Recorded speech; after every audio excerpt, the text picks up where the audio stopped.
Heyo, welcome to the Industry Idiots podcast. Today with the glorious Sven David Gieselmann. And Sam's also here. and we have a fantastic question today. Do we need a new Counter-Strike? And before we dive into that question, please look forward to, after we've had a fantastic guest from New Zealand last week, please look forward to an amazing guest originally from Canada, but now from Sweden next week. So, but no details. Coming up next on the Industry Idiots podcast. This is a radio show now. I have a soundboard with 70 sounds that I'm just going to continuously play. And don't be afraid. Don't be scared when you hear a lot of MLG horns. Oh God, yes. Don't spare any costs. All the horns must be. There will be no sounds on this very positive design hangout. It's a nice summary of our weekly session. But we did think about... A little bit romantic, but yeah. Oh, well, I have red lights in my room, so romance is the word of the hour. The word of the hour. Yeah. We did think about having sounds in the podcast in the beginning. No, not radio style sounds, but, having a little jingle in the beginning or when there's a new segment back when we still wanted to do segments. And you fought heavily against that. I know, yes. I remember. You are the anti-sound guy. Not anti-sounds. I love good sound stages and sound effects and everything, but not in a podcast. Not in this kind of podcast. This should be chill and for people to listen to this without getting, like drinking coffee. This shouldn't feel like drinking coffee. The podcast should feel like, I feel enlightened and humored. Like the effects you get from coffee, right? Yeah. Damn. Fantastic. Well, also for the initiated, we also do this podcast always with video, and I just saw Sam drinking the most magnificent glass of wine. But there's, of course, no wine in there because Sam is a non-alcoholic. Yes, that's correct. There is water in my wine glass. And I do not drink alcohol. I only drink water. So it's always a different kind of like, sometimes I drink from medieval, what is tone in English? Clay? What's the material? Yeah, medieval clay cups. Sometimes it's wine glasses. Sometimes just this huge Viking horns. Just from barrels, pulling up the barrels in the sky and completely annihilating the whole Next time I'll have one of those drinking hats and there's 2 glasses of water in there. There should be a barrel drinking feature in Assassin's Creed Valhalla. Give, so fitting to Viking. You mean a keg or a barrel? Both. Barrel is the essential gameplay features. Yeah, we need a keg for on-the-go drinking, and we need a barrel for drinking at home. For the whole village, yeah. Well, I'm not completely alcohol-free. On an occasion where we're on a medieval festival or something, yes, I will drink some mead, some honey wine. Oh, do you remember the one medieval festival we went to in Munich where we acquired one of the most finest, what was it? Whiskey mead? No, honey mead. Yeah, it was whiskey. Mead is honey wine. So yeah, we got whiskey mead.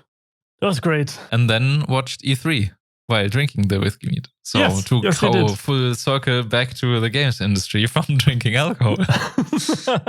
And of course, Sven and me had to go through some sad news the other day because our favorite restaurant closed or had to close because of health reasons of the owner and, the COVID stuff. Fantastic medieval restaurant, had a lot of like the classic Kaiserschmarrn. I don't know if you guys outside of Germany know what Kaiserschmarrn is, but please Google it. So it's Kaiser and then SCHMARRN, Kaiserschmarrn. Kaiserschmarrn, jawohl. It's a very classical German dessert, I guess. Yeah, and they have all the other stuff as well, like the meat and hot pans filled with fantastic dishes. And was all around very great, yeah. Our favorite beer, when we were still drinking a little more than we are now, the Odin beer, which was dark, strong German beer paired with mead. Great beer. I think that was the one you drank, actually. I'm not sure if I drank the Odin too. I think Which one did you have? Took some other god, some other Norse god. I'm pretty sure it wasn't Thor, because I would have remembered that, but it was one of the others. Maybe it was Loki? No. Probably. We should hold this conversation for the guest episode next week. Yeah, I guess so. Okay. Yeah. But do you remember when we watched E3 in that year, which game we also played?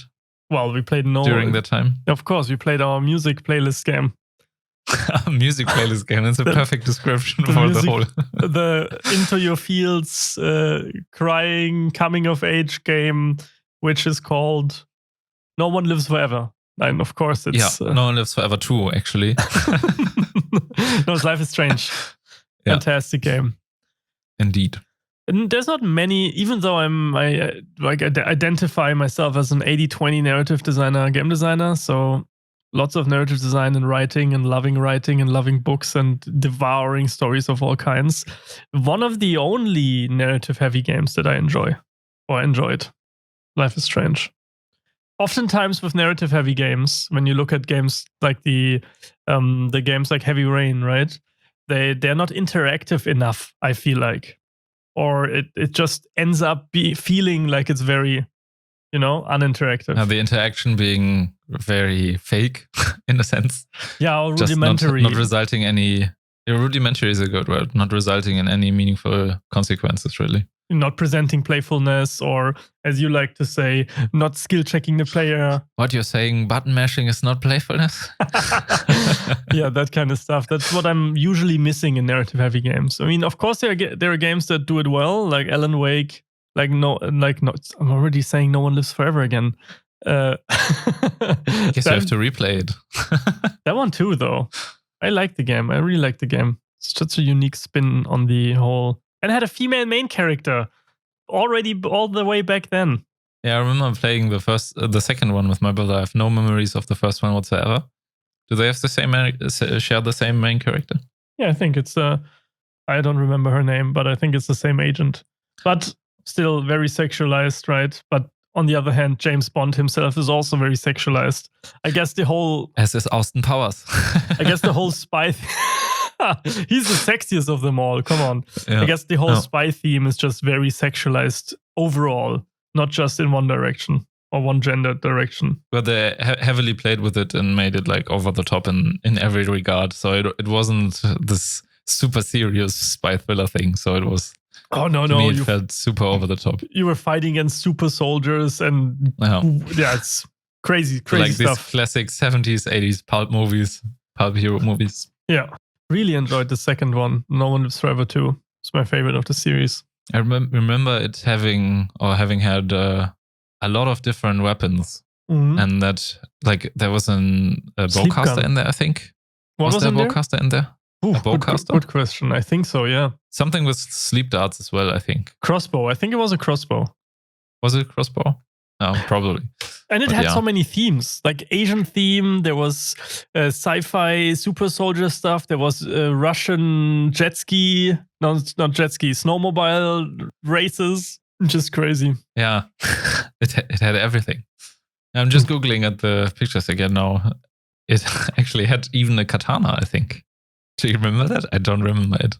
I know that there was an enemy. Oh, dude, it was so crazy. There was one enemy, also a girl or a woman, enemy spy, and you were fighting in a tornado. Like you were inside a house that was being transported around in a tornado.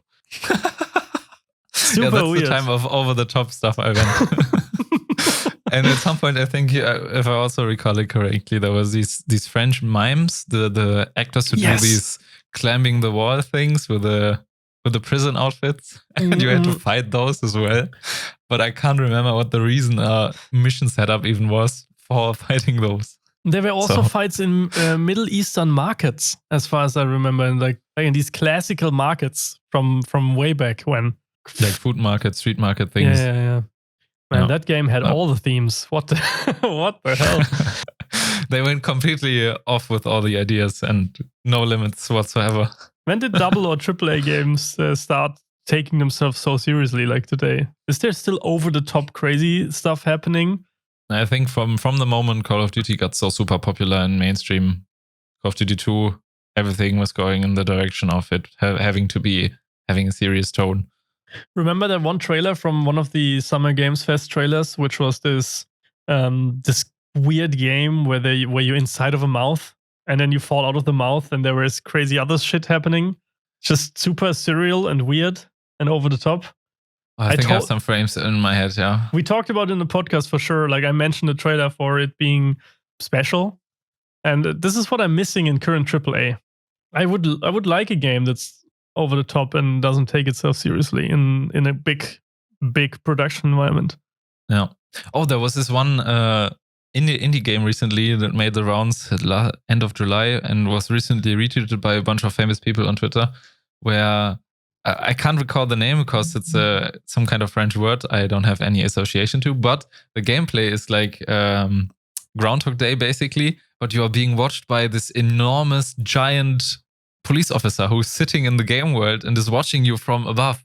What? And you are this tiny little person in this real world scale house, and this guy it's super creepy and super weird and over the top, but it's at the same time super intriguing, and you're trying to every day something is different, and you're trying to find your way out and escape from this village. It's not the game with the masks, is it? No, it's not the game with the mask, no. Okay. It's just the main antagonist is just this police officer who is going to raise his enormous hand and grab you at some point in the village in this little tiny diorama thing. So it's I wish I could remember the name. I'm Googling it. For a good podcast, of course, we have to drop the name now so the people can look at the game, but I can't find it. I'm Googling huge game, indie game, huge police officer, antagonist.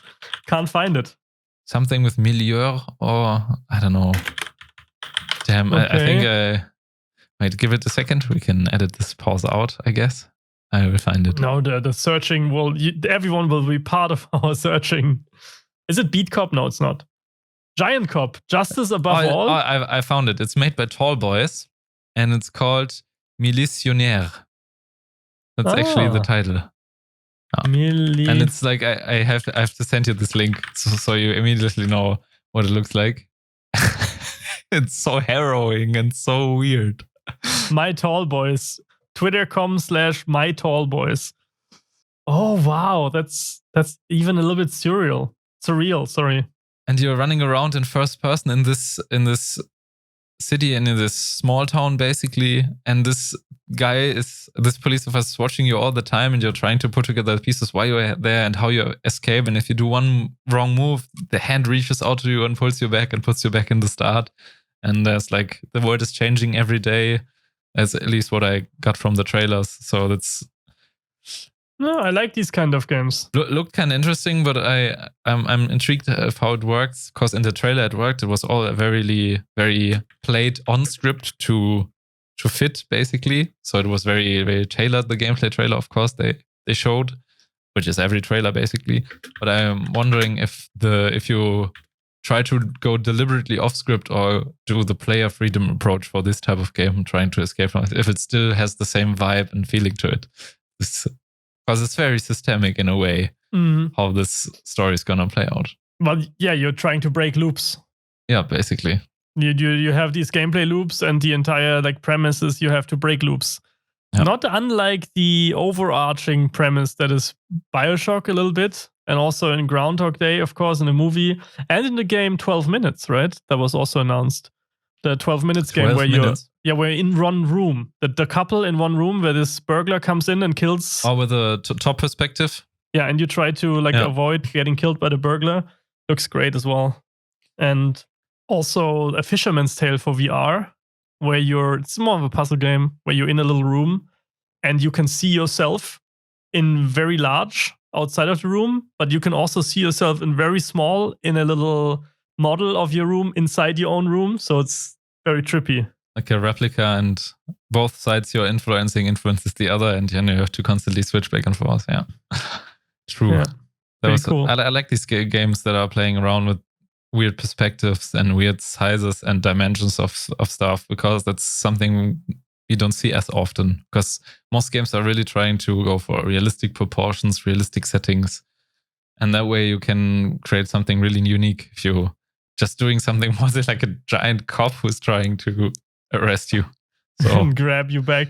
It feels, especially also from the color schemes and color palettes used, it feels like a Simon Stallenhag painting. A little bit, yeah. Less of the technology stuff you are used to seeing in his works. Yeah. But Simon, I don't know, it's Simon Stallenhag, or however you pronounce it in the original language. Just Google Simon and then Stale NHAG. is he Swedish? Yeah, he's Swedish. It's probably Stallenhag. Maybe the developers are also from Sweden, and then could be. I don't know. But would they pick a French name? Oh, the Twitter says they're from Russia. So. Oh, okay. But it's actually the way the officer looks could be like a late 1980s, a little bit Half-Life-ish too. Because it looks so worn out, so lived in, so a little bit, I wouldn't say fucked up, but like very a degenerated environment-ish a little bit. It's like a little bit End World, yeah. But not post-apocalyptic, because there's like... No, modest sci-fi depression. Also a little bit dreamy as well, yeah. I see what you mean. With all the volumetric fog and the moody light impressions. So, yeah. Wondering how it's going to turn out. But to go back to the initial question. The beginning of the episode. The foreshadowing of our topic of today's episode, yeah. The mini teaser. Counter-Strike. It's actually a result of what I asked you earlier today in the chat, and we decided to postpone this discussion deliberately for later today. Yes, of course, because we're way past our 25th episode. So we've been doing this for 7 months now. The podcast has been coming out every single week, every Tuesday for 7 months now. It's crazy how much time has passed, how many of you are listening to us. So thank you. Thank you to everyone who is currently hanging out with us at this very moment and also in the future, in future moments. And maybe you know that in the first episode that we ever made, we talked heavily about Counter-Strike and our Counter-Strike past and careers and how we even came to be where we are right now. And our life is greatly influenced by Counter-Strike. So it's just fitting that we, after 1,700... Circle back a little bbit. Yes, 1,700 downloads and over 7 months of weekly episodes, circle back a little bit and play with the thought of, and then explore if there's even room in the games industry. If there's a need for it, if there's room for it, or what even makes a great esports title.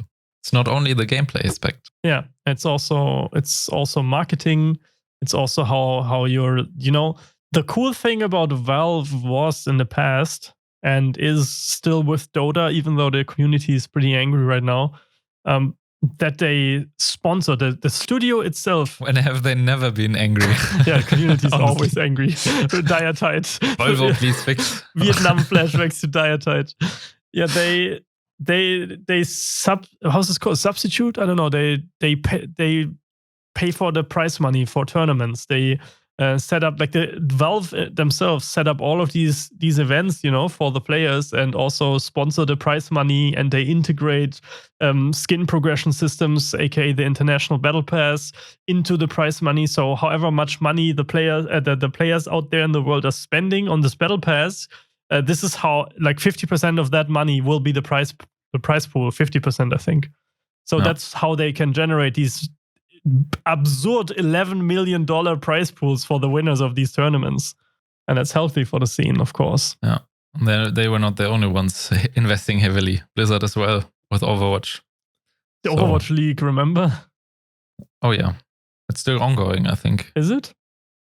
I thought that flopped. Yes, and also they're trying to expand on it for Overwatch 2.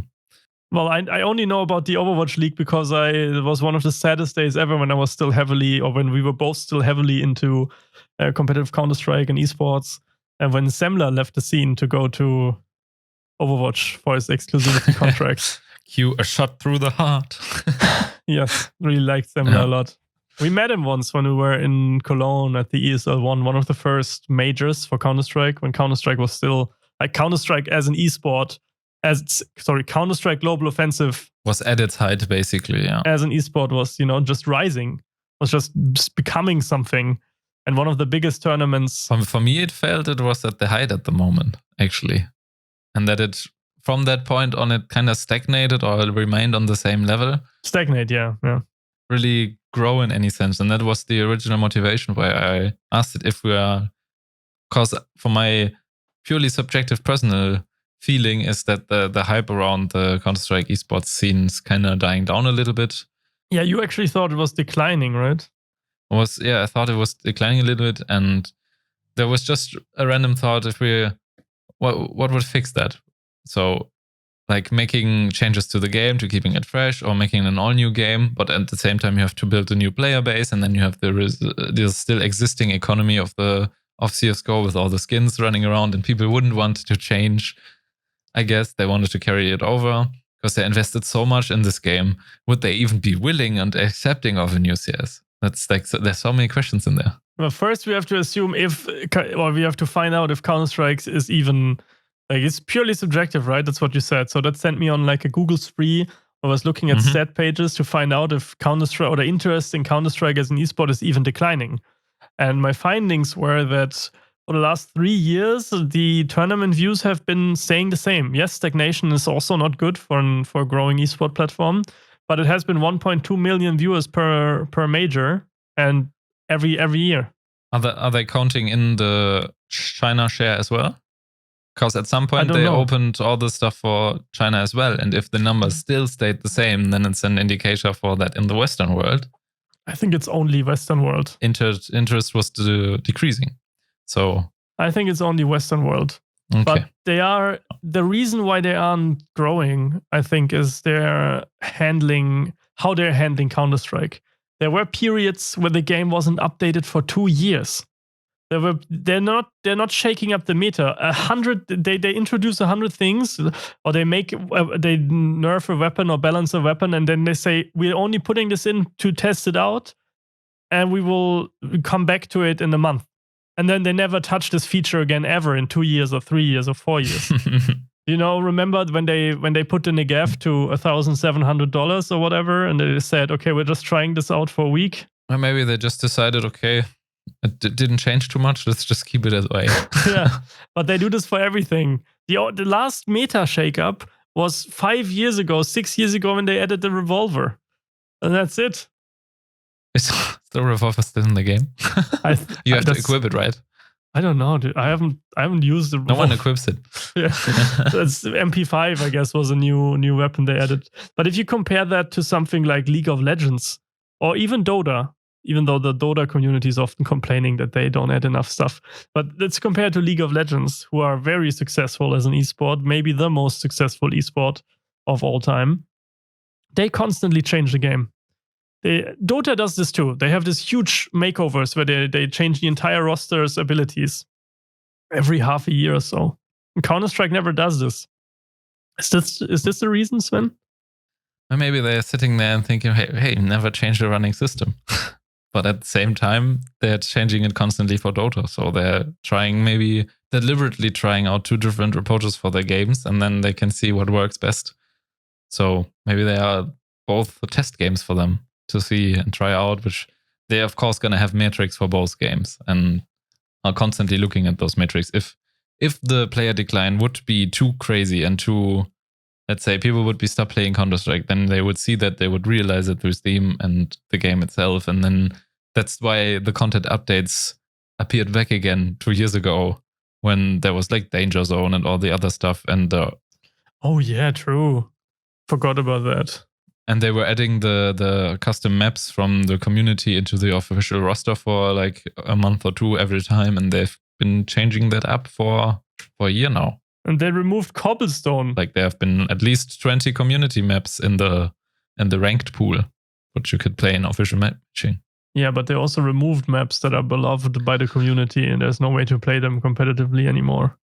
Except for third-party services. True. Yeah, so we are taking out third-party services out of this entire discussion because, of course, you can get ESEA or you can get ESL or Faceit, all of these services, and we've played them as well. We were grinding ESEA for the longest time. Like, why aren't the servers 128 tick yet? That's the biggest discussion that has been going on since the release of the game, right? Why? And the interesting thing is that in another region, I think, was it Japan? Or China, they have the 128 tick servers. Yeah. And there must be some kind of technical reason. Maybe it's because the internet connections all around the world, the infrastructure isn't prepared for it, and they don't want to alienate half of their player base that wouldn't be able to handle the load. I don't know. Sorry, I had to laugh about the way you phrased that, but the wording, yeah, deliberately. Yeah. Oh, well, they can still adjust their interpolation values and their rates, how many packages they're sending and receiving from the server. The tick rate is just how often the server updates. Requires you to send one package to the server and get one back. It's twice the package loading and... Yeah, but if you can also halve your rate. Sending, and people still complain about ping right now, so it will be even worse. Yeah, but if you are one of those players and they double the tick rate of the server, you can just halve your rate. You can enter in the console. If your rate my rate, I think, is 265k. Who knows even about this command from the the casual main player audience base doesn't know anything about this. There would have to be a button in the main menu. Half my internet connection. Yeah. Oh, the tick rate has doubled. Please make my internet connection work on this tick rate as well. Yeah. But I'm pretty sure they have a reason for it and are not just, in a sense, don't want to spend the money on the infrastructure. So you're giving them the benefit of the doubt. Yes, I do. I love Valve as well, so I am inclined to give them the benefit of the doubt too, especially seeing what they have been doing with Dota, and they've really they came together with IceFrog all those years ago, and they promised IceFrog that they are gonna leave him in charge of balancing and updates, and they're also gonna respect and grow the scene in a healthy way, and they have delivered.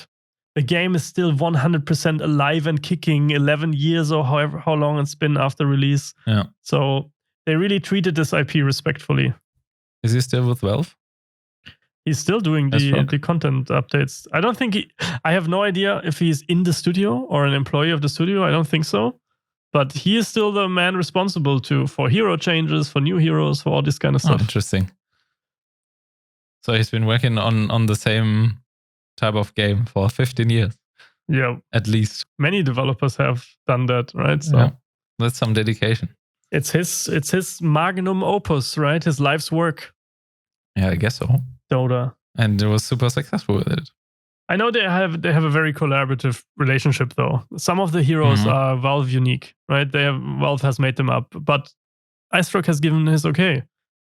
I think he wasn't also the only one back in the day when the original mod came out. He was the one responsible for All Stars, right? And the original before it, Defense of the Ancient, before it became All Stars, and before it was still something else, there were other people involved.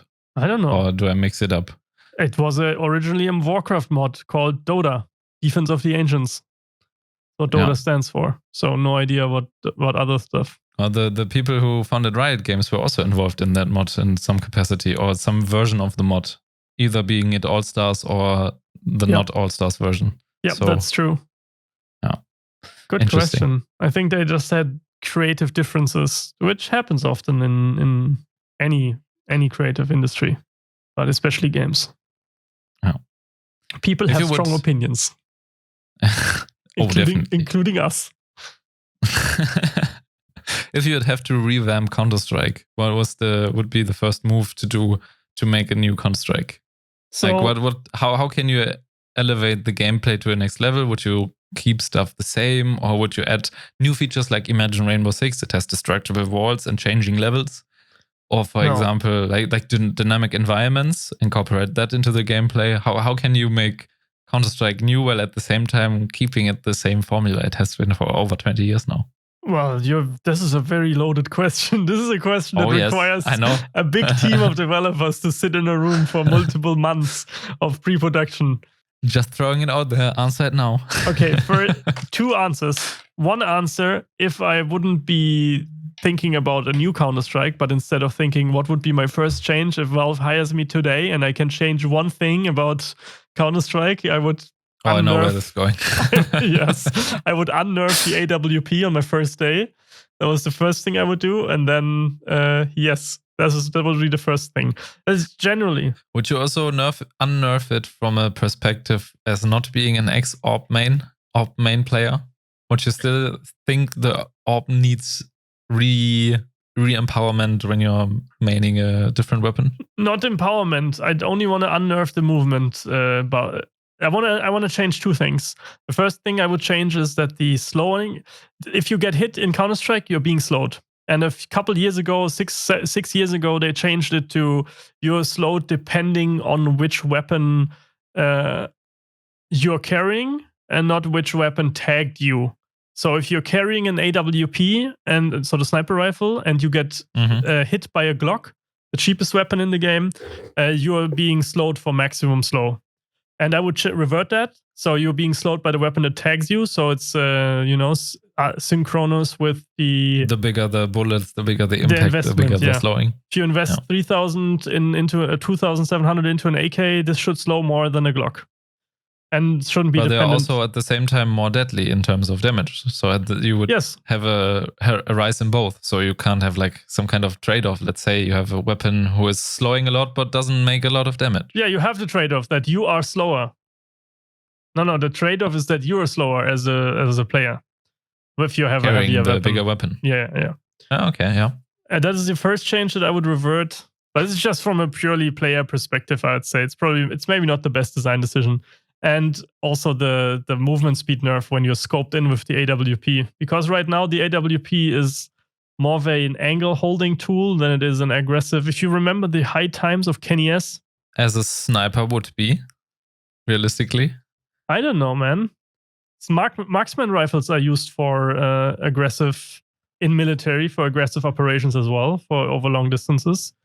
But it doesn't have to be a 2-sniper spotter team. Would use a different scope, of course, but I don't know. It's just I feel like it should be viable on both sides, not equally, but as equal as possible. And if I remember about the high times from Kenny S, where he aggressively pushed into sites and was able to compete with AKs and all the mobile weapons through his mastery of the gun, I do like those memories.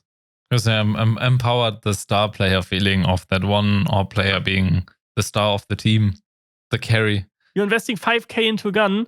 Of course, you should have the ability to use it. It's the only gun who's one-shotting in every body part. So that's why it costs. No, it doesn't one-shot in legs. In foot. No legs either. That's why it's called I legged him. You legged him, okay. Well, if he doesn't die, he's take like 85 damage or whatever. Would you rather have the movement back, or let's say as a trade-off for getting the movement back, the scoping in takes a tiny bit longer? The scoping in. What would you rather have? The fast scoping times or the agility to move around while scoping in? The scoping has also been nerfed, so if you nerf it even more, then I'm not going to touch the AWP again. Yeah, because the AWP was so damn powerful back in the day.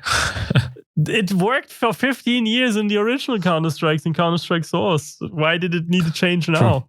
I think it was a change to accommodate medium to low skilled players because the AWP was too powerful. Yeah, 100%, yeah. Yeah, it was too powerful in low skilled lobbies. You weren't able to counter the AWP without team play, without coordinated smokes and flashes. Or good aim. Yeah, one tap from the AK could end the AWP's life, or a good pop flash. But of course, no one in the low elos and the silver ranks would ever care about that. We don't know. We can't look into the heads of... Maybe they analyzed 1,000 match data and saw that the AWP was powerful across the board and too powerful even in pro matches. Yeah. But I don't know. I'm not standing behind that decision of those two changes. Something else you would also switch up next to the AWP? I think you mentioned two things you would change.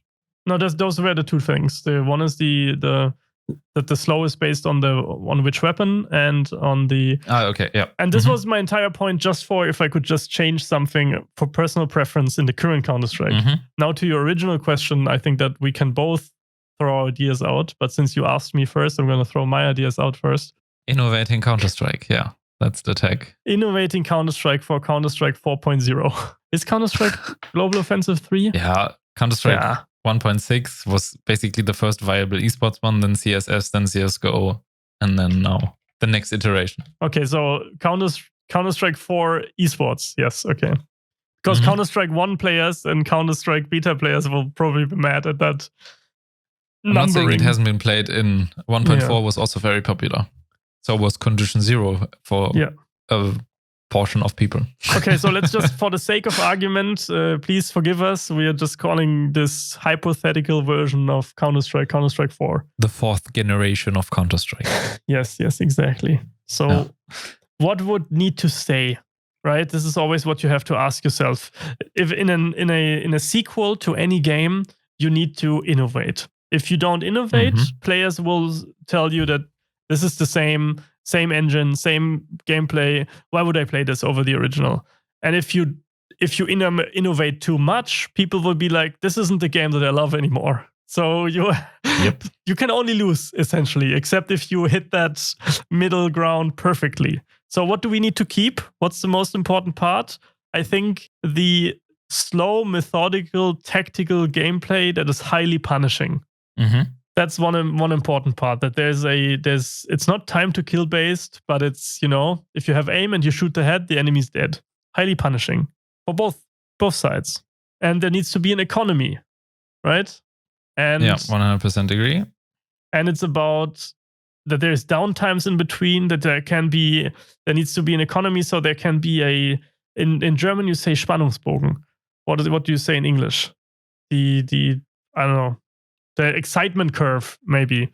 How excited you are when you're reading the tension curve. Tension curve, yeah. That kind of stuff. So there can be like downtimes, and you can be like, okay, guys, we lost these 3 rounds. Let's pull ourselves together and have an eco round, whatever, and then get our heads back into the game. Which also makes it, and this is, I think, the important thing that you're fishing for, is what makes this game an esport, right? And the ability to non-chaotically spectate and watch these games and have a clear overview and a clear structure worth so much, as you can see with Counter-Strike's lifetime. This would be the point where I would be throwing heavy shades at Overwatch, but I refuse to do that. Because Overwatch is so chaotic. You can't spectate Overwatch competitively, especially not if you don't know the game. Yeah. Counter-Strike you can watch without ever having played Counter-Strike. If you watch Overwatch competitive, not so much. Yeah, and you can immediately judge if a player is doing well or not. That's the interesting thing about CSGO. Everyone knows how humans react to weapons and how that interplays, basically. And if you see like a giant hero with a hammer and then there's some healer going around, you wouldn't, just from looking at it, it's not as accessible because you don't understand the power dynamic. Yeah. And counter-terrorists versus terrorists, you immediately get the power dynamic. It's like Dota. It's like watching Dota or League of Legends without ever having played a MOBA. You can't. Yeah, it just looks like a crowded VFX fest for people who are not into the game. And I watched Counter-Strike with my parents once when we were watching it in the living room, and we were watching some final. And I gave them a short rundown on the rules. And, my father loves soccer, as most German older men do. So I was just giving them a rundown of the team structure and the rules. And they could, understand, and they could feel with us, and they could, just watch it with us and fully understand. I think that's kind of important. Would you change anything of the rules now that you're talking about it? Anything about the game modes, the round time, the how many people are in each team, or how many bomb sites there are, and stuff like that? Shorter round time? Even shorter. Okay. Yeah, 2 minutes is too long. Dude, we're talking about, like, you've played easier. Easier round time is shorter. But only a tiny bit. 15 or 30 seconds? 10, 15 seconds, 20? Something. Okay, yeah. Something like that. Still a lot for a round, yeah. The thing is, how are you asking me? Are you asking me from a design perspective or from a player perspective? From a player perspective, of course, I would prefer if you'd be tasked to make the game anew, from that perspective. Okay, I would give the game 2 modes right out of the gate. A competitive mode that is very close and like to the current competitive mode, where there's this is the esports mode. You play this mode to have the highest competitive experience. So this has the rule set that we, as a development studio behind CS4, we are pushing out. So 128 tick. We have the round timer be the short round timer. We have all the competitive hardcore settings in this mode. And then we have a more lax mode, which is not casual mode like in current Counter-Strike, but it takes the exact same setup as the ranked mode and also puts you in 5 versus 5, but relaxes all the rules a little bit. So you can play this mode as an amateur. It gives you the same feeling because it still treats you seriously. It still takes you as a serious player and doesn't treat you like you're just a casual wannabe. You still have matchmaking in terms, you. So kind of like the scrimmage thing that they have added like half a year ago or a year ago. Yeah, like scrimmage. It still has skill-based matchmaking, so new players don't get completely stomped. They have a learning curve or have ranked anxiety, and they can play this mode. And then if you're and from an objective perspective, well, I wouldn't change anything. How about you? Would you change anything of the formula? That's the interesting thing. That's where it really becomes a different game if you change stuff like that. Dude, I'm gonna ask you all these questions as well in like a minute. But would I change something of the formula? I don't think so. It would need some experimenting. Maybe the game could use a like experimental mode where people can test new gameplay modes and that kind of stuff. But I wouldn't. Of course, not something outlandish like a race or something. That's not what I'm talking about. But yeah, I know what you mean. There's still a tiny fraction of the player base who enjoys playing, for example, the hostage mode. But it has proven to be complete chaos in competitive play. I think there's never been really hostage being played in a serious capacity in the esports sense. And that has a reason because the hostages are an unpredictable factor. And the predictability of all the elements is one of the most important things of the formula. Yeah, I agree. And what people really still... I have an idea. I'm going to borrow this idea from the new Call of Duty, the Call of Duty Black Ops Cold War. So I think what people love and need to be in the new Counter-Strike is still, they need the round timers, they need the rounds, they need the bomb placing, they need 2 bomb spots, 3 bomb spots is chaos, and it's not this, 2 is the perfect number. It works for this structure. All of this, we are taking all of this, but you know what modular pieces are in there? Interactive mechanics like getting downed, like in a Battle Royale. You can see this in the new Call of Duty Cold War trailer. You can get downed and be revived. And I can see this work in Counter-Strike, as long as you can't self-revive. So if you down someone on a bomb spot with a clean headshot as always, then he's down.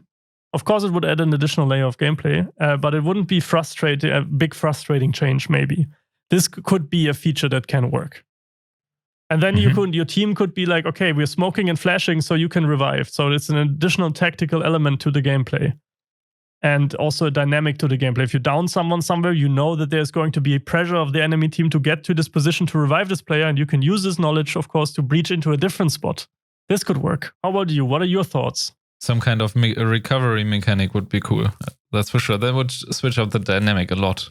I mean, there's always the go-to changes you can go for. It's like adding a new weapon that behaves differently, or adding a new utility that acts in some capacity. Let's say that's actually what I wouldn't want. I wouldn't want something that, for example, like a camera drone from or abilities like in Valorant. From Rainbow Six. Yeah. There's a reason why Valorant didn't take off as Counter-Strike did, or Rainbow Six isn't Counter-Strike. There's a reason these two games are different, even though on paper they're very similar. Because it's just you and your gun, basically. That's the main thing of Counter-Strike, yeah. I think that's the feeling we need to keep. We need to keep alive, even in the next Counter-Strike iteration. So kind of keeping it simplistic. You have utility. From the player controls as well, and the utilities and your gear.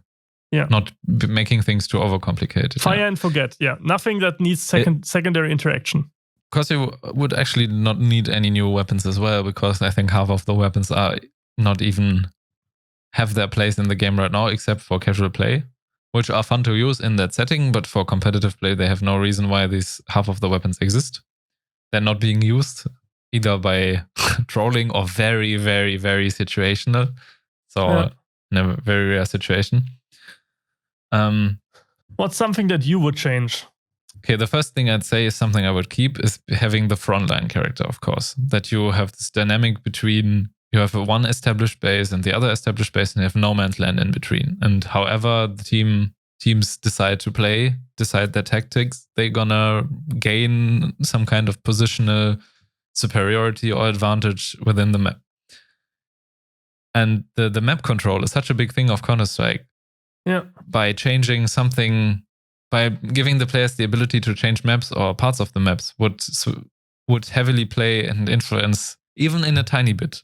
Let's say, for example, in Rainbow Six, you of course have destroying the walls and stuff, and then the layout changes completely. I don't want to have a layout change completely, but having dynamic elements that you maybe open up more areas where you can, let's say, destroy a wooden wall and then it becomes a line of sight, not a movable pathway, because then it gets very chaotic because it fucks up all the timings around the maps and the rotations. And that's an important point, that this shouldn't change.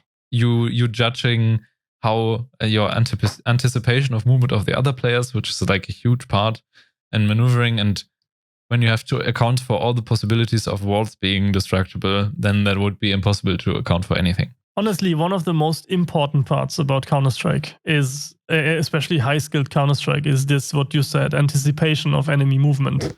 So that's also the reason why there's no sprint in Counter-Strike, or crouch sliding, or something like that.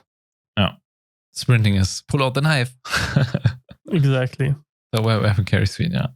But having more dynamic elements that is, for example, let's say there's a pipe in the wall. And that's the classic red pipe. And if you shoot at the pipe, there will be an explosion. It won't change the layout whatsoever, but it would have an area of effect for you as a player cleverly utilizing your environment. Same as the red barrels. And then you as the player would also have to make a decision. Okay, I have a better position staying, let's say, near this red barrel. But as a trade-off, if people shoot in this direction, this might explode. So this is your trade-off of positioning.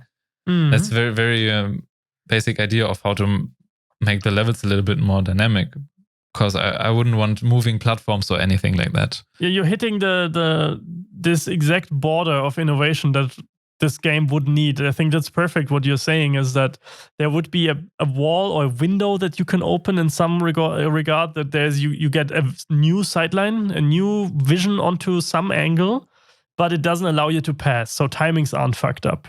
So you have interactive elements on the map that you can trigger or use, and this creates space on the map without changing its layout fundamentally, so the timings are still the same. I think that could work, definitely. And while at the same time still being punishing when you're using this new opened line of sight, let's say, because Counter-Strike has always been this risk and reward thing and high risk and reward play. Yeah. So if you're utilizing dynamic parts of the map, then it should gain you an advantage, but you also should have taken some kind of gamble with it. That would more fit to Counter-Strike. An audio cue, by opening this little slit of new vision, is a disadvantage because you're now giving a position away. But it's also an advantage because you get a new angle onto a site, another angle that has to be checked by the defendants. So that's should of course not be like super unfair or one-way angles or something like that, where it's on top of a building and the other people can only see your eyes because you're hidden behind, I don't know, the trim of a building and the top part. That would be frustrating, of course. That would probably be one of the first things that would be discussed in a meeting like this, if we would be in a design meeting, pre-production design meeting for a new Counter-Strike installation, would be, should there be more verticality in this new Counter-Strike? Verticality, should the levels remain static or become more dynamic? If you look at all the current shooters, like Titanfall or Call of Duty, or all of these games have insane verticality. Parachutes and slingshot ropes and whatever else you can find. Minimalism is important. If you look at Overpass had this train, and this train had the characteristics of not being entirely predictable. And it was kind of off rhythm. So people were not being able to account for using the train as a noise distraction when pushing on the side, because it was such an intensely loud situation when the train was rushing through the map, basically. Yeah. And I remember, I think there was this one semifinal in one of the pro games where one of the players thought he would have deduced the riddle of the train movement, basically, and tried to make a play for throwing something in the direction of the train so it bounces off and utilizing the sounds, but the train didn't come. And then they weren't able to utilize that. So it has to, of course, if there's something dynamic, that is changing for the maps, be it layout, be it other elements in the game. It needs to be in some form predictable. Because the dynamic elements of hostage maps, like I said before, hostages are not really predictable. Well, they have set positions. They can't walk. They can, They have set positions, but if you... Okay, they made it much better in CSGO that you're carrying the hostages. But imagine back in the day in CSS where you have to button press the things and they followed you. Yeah, and they had to have their own pathfinding and weren't able to jump anywhere and stuff like that. So they fixed that a lot. I think the problem about these hostage maps, especially the very problematic ones that you're looking at, like CS Assault, where you have this huge building where everyone's trying to get into, there's just too many exposed angles.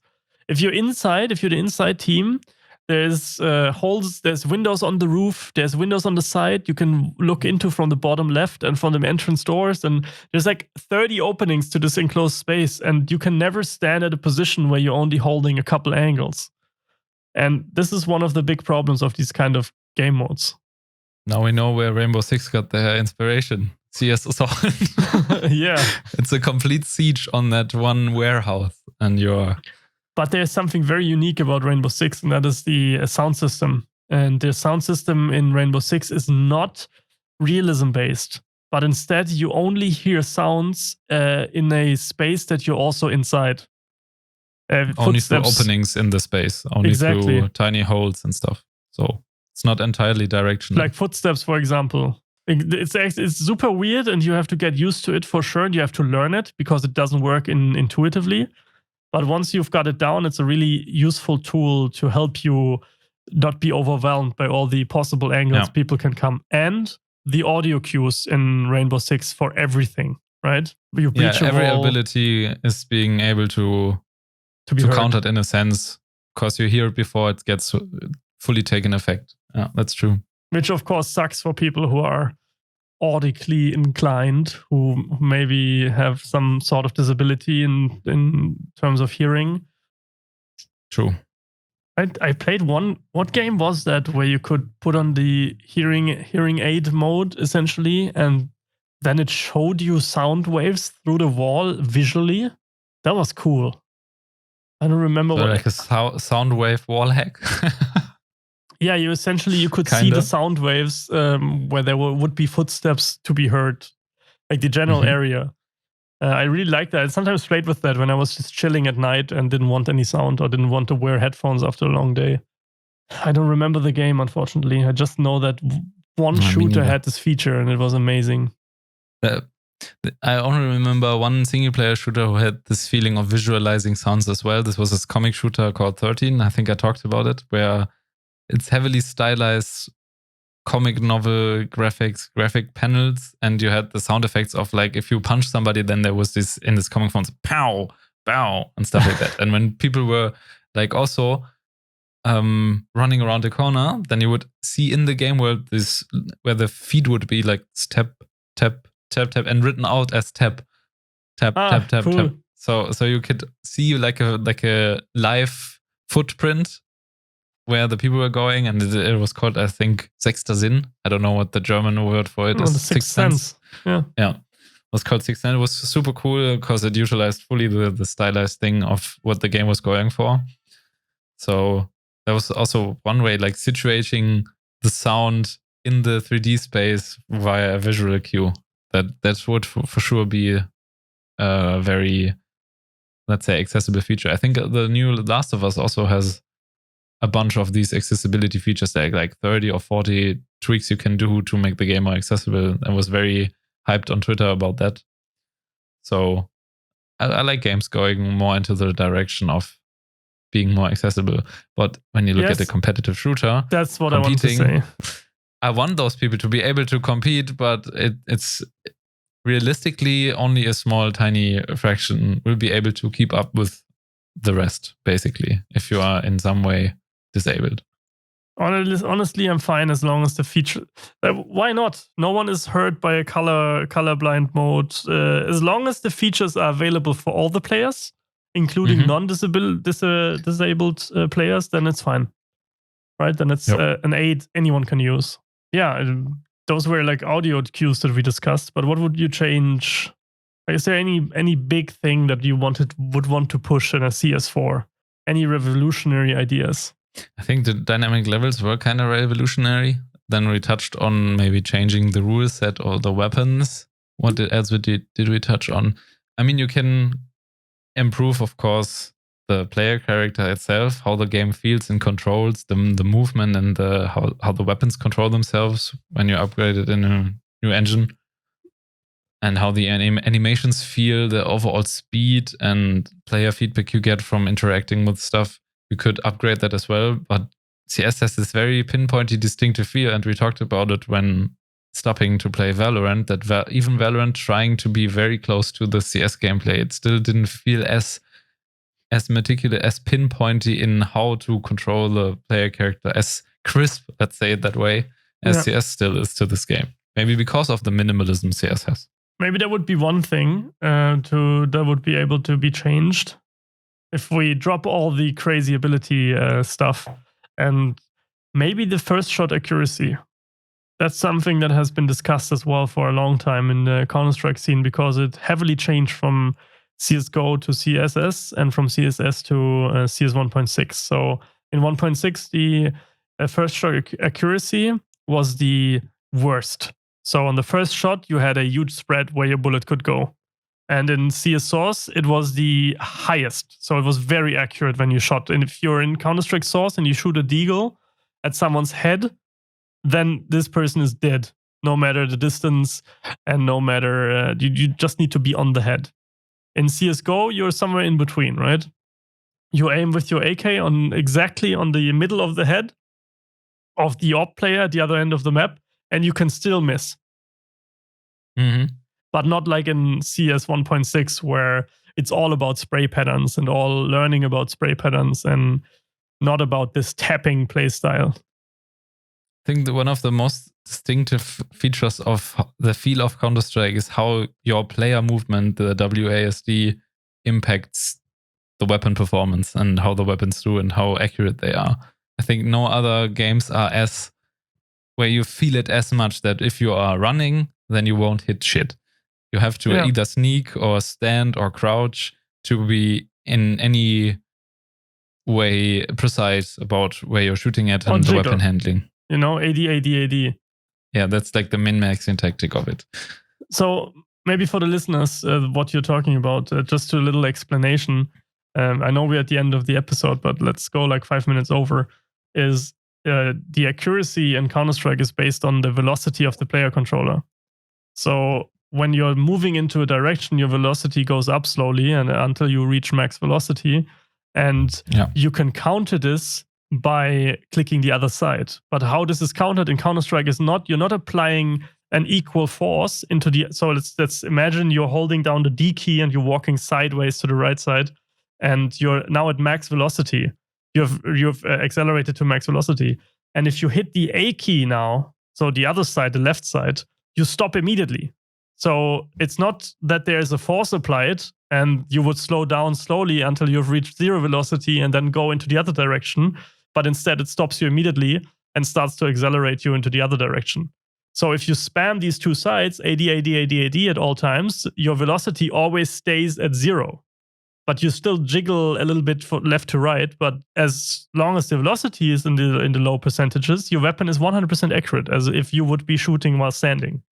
It's kind of like a reversed exponential curve, that the first millimeters of movement don't impact your weapon performance as much, but the more you are in the velocity... Not at all, actually, yeah. Yeah, the more you are in movement, then the more inaccurate it becomes. And if you stay in this mini threshold... Yeah, and it's super inaccurate. If you shoot while running in Counter-Strike, your bullets go outside of your screen, essentially. Yeah, so no run and gun, indeed. Yeah. It's completely different from Valorant or even Call of Duty, even more. Something I had to teach myself in Valorant was not just standing all the time when shooting, because I was way more lenient towards the shooting while running, which is crazy. Do you think it would impact how impactful would it be if you would make the game play more run and gun in that sense? I think it would completely ruin the tactical aspect. Yeah, completely. You can see it in Modern Warfare. Modern Warfare 2019, through all the sliding and double tactical sprinting and all that kind of stuff, is so much quicker than the original Modern Warfare, all these like a decade ago. And the original Modern Warfare, when you played Search and Destroy, was slow and tactical, and you were using heartbeat sensors to find things. But now in the new Call of Duty Modern Warfare, if you're in Search and Destroy, it's all about who rushes. Yeah, you pull out the heartbeat sensor, and before the first tick comes through, the dot that you see on your heartbeat has already been running all around the map once and then stabbing you in the back with their crouch knife, essentially. To be fair, the heartbeat sensor in Modern Warfare 2 had like an interval of 2 seconds. Yeah. So it was super powerful. No, also the heartbeat sensor is not a competitive tool. Dude, I'm just saying that just to like put into words how much quicker and faster the gameplay is. The quicker and faster the gameplay, the more movement there is, the less tactical the gameplay is going to be. Just by the nature of things. I recently played one of the OG Call of Duties and Modern Warfare's, not Modern Warfare's, Medal of Honors at a LAN party with school friends from back in the day. And I was surprised Call of Duty 2 didn't have sprinting. So you only had the crouching and the normal walking. And I was completely muscle memory trained into, I want to push, I want to be speedy on the side. But you can't. You're just in your normal trot, in your normal walking, especially slowly riding on the bomb sprint. side. The tactical sprint in Modern Warfare, you just constantly smash the sprint key because you want to toggle the tactical sprint. Yeah. Goddamn. So more fast-paced. Well, those were our thoughts on Counter-Strike 4 and the new esport, maybe. We'll see what happens from Valve, I guess. Oh, one closing thought. Keep the environments, while maybe you can upgrade the realistic part, you still have to keep the environments minimalistic. That's readable. Also what we readable, exactly. That's one of the big things why I guess also Dust 2 is so popular. And all the other, I mean, none of the maps are as super colorful and not readable. All the important spaces are within a certain color palette. Some of the jungle maps are really, really hard to read. But yeah, some of the reason why Mirage and Dust, they're all so popular is because they're so, as you said, extremely readable at all times. Yeah. The contrast of players in front of the environments. Yeah. That's something that's getting completely lost the more realistic the art style becomes. I think I have often trouble in Call of Duty as well to just spot enemies, because there's also such a variety of skins and player outfits. Completely black ones, like literally completely black ones. Matte black, light absorbing, dark skins that you literally cannot see. But we're at the end of the episode. Yes. Thank you guys, as always, for making us part of your weekly routine. And I hope you're looking forward to our esteemed guest next week. And see you there. And I'm giving over to Sven for his favorite part. Yeah, thank you for hanging out with us, of course. And if you want to stay in touch, you can follow us on Twitter at Idiots Industry or on Instagram at Industry Idiots, or just in your favorite podcast player. Just click on the episode details and you will find all the links to where you can reach us. So that's that. So thanks for tuning in. And as always, bye. Bye.